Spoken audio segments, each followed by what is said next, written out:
Welcome back to Mindful Serenity Yoga, Waking Up in a Busy World, and we are going to continue with the answering of questions. We are answering these questions, or I am answering these questions, more for my learning than for anything else. I cannot stress enough that I'm not an expert, especially when I talk about the different religions and the different philosophies and the different fields of study. I am just a learner. I pick up so much information so quickly. I do my best to assimilate it, to check in with my inner wisdom, if you want to call it that, which we all have inside us, and see how it makes sense in there. And then I try to pass it on, but it is my need to pass it on, because whatever I learn, I feel this intense compulsion to share, because I think it is wisdom, a type of wisdom that can benefit every single one of us on this planet.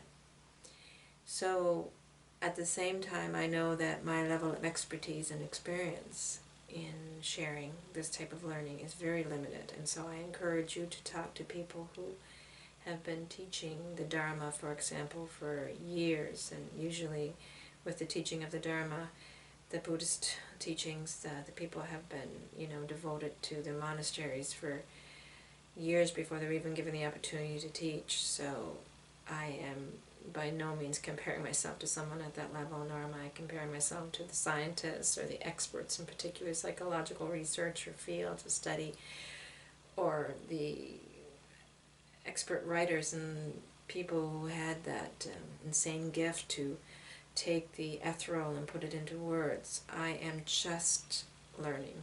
That's all I can keep saying, is I'm just learning. And this practice is more to help me assimilate what I'm learning than it is to help you, the learner. I hope it has some benefit for you, and I do, of course, think about that before I go chittering and chattering off. But at the same time, I need you to understand that I am probably no further along than you are on this journey. I'm just at a part of my life where I feel like I need to share what I learn. And maybe you're there too, so I encourage you to try this exercise. It's great for helping you realize yourself how much is actually stuck. Okay? So I may not remember names or particular quotes word for word, or the sutras that I'm referring to, or the passages from the Bible that I'm referring to. I may not have the exact details down, but I hope I have the essence of what was taught, whether it be through scripture or through somebody else. So that is what I'm trying to pass on to you. And I hope what I just said makes sense. So we are going to continue with our answering, and I did have my timer out, but my phone is a little bit contrary, just like me sometimes. I have already pulled out a question from the jar a few minutes ago and was answering it. Then I had an important interruption, so I put that aside, and instead of just restarting from there, because the editing is probably more challenging for me than the answering the questions is, I'm going to answer the same question again. And what is the one thing you most wish for the world? What is the one thing you most wish for the world? And I'll start.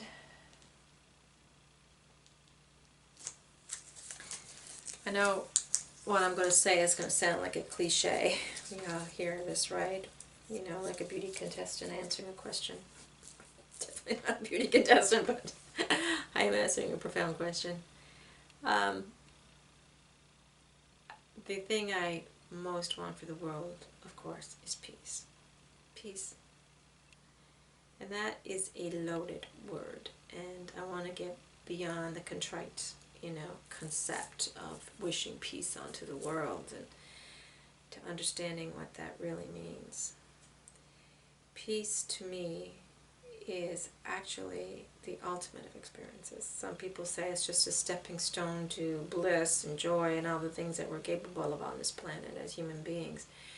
But I see it as the ultimate, because I see that if we can find peace with our lives as they are right here and right now, then there would be no such thing as problem in this world.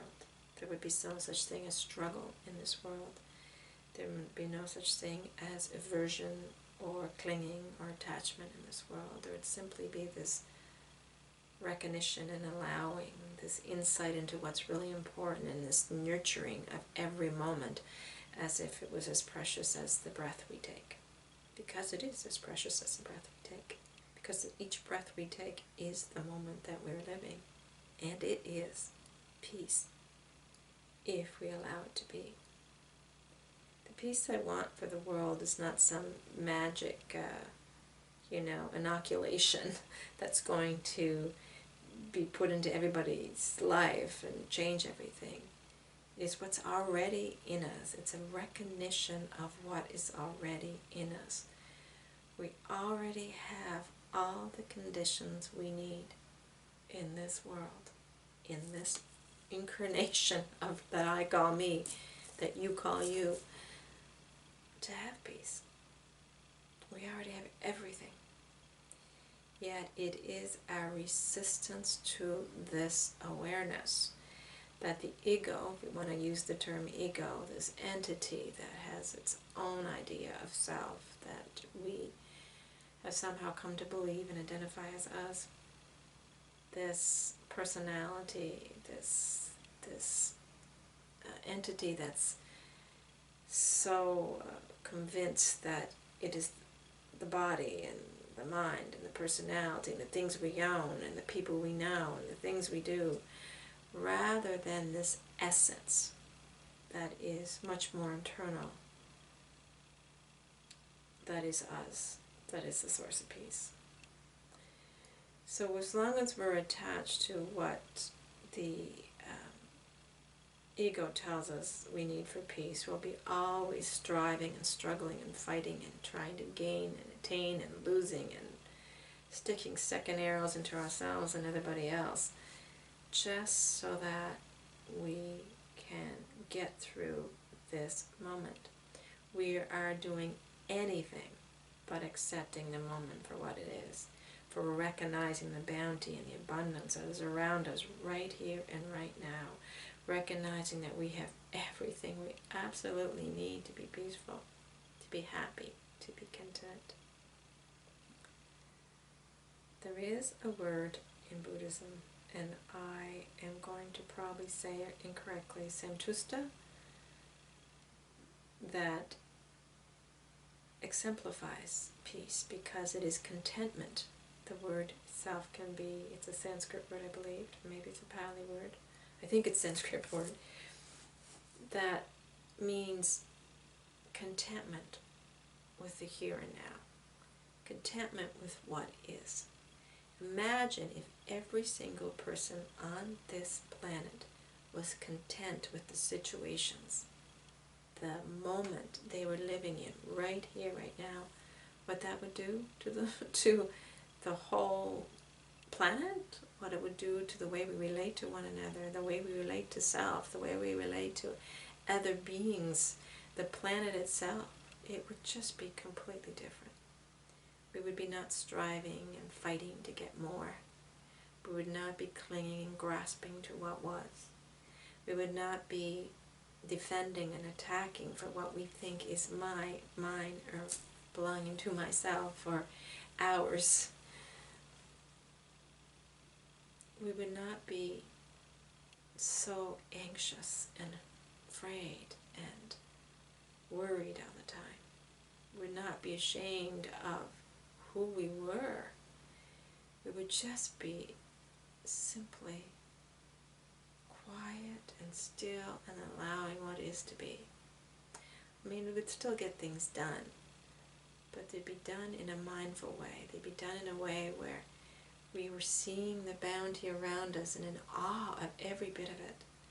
When's the last time you looked out and seen a tree in your yard and said, oh my goodness, without narrating and without creating story around the tree or thinking it was in the way of your view or thinking about how you had to cut it down? What if you just looked at the tree and just felt that it was the most amazing thing that you've ever seen?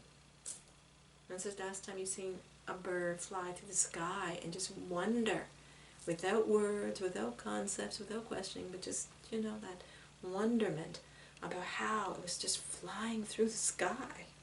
And the sky, how vast and magnificent it is. Or the sound of bird song in spring, or flowers, how they move up through the frozen earth in spring. Or did you ever just wonder about just sit still and just feel your feet on the earth and think about your feet and how they hold you and support you so many hours a day, taking you from one place to another?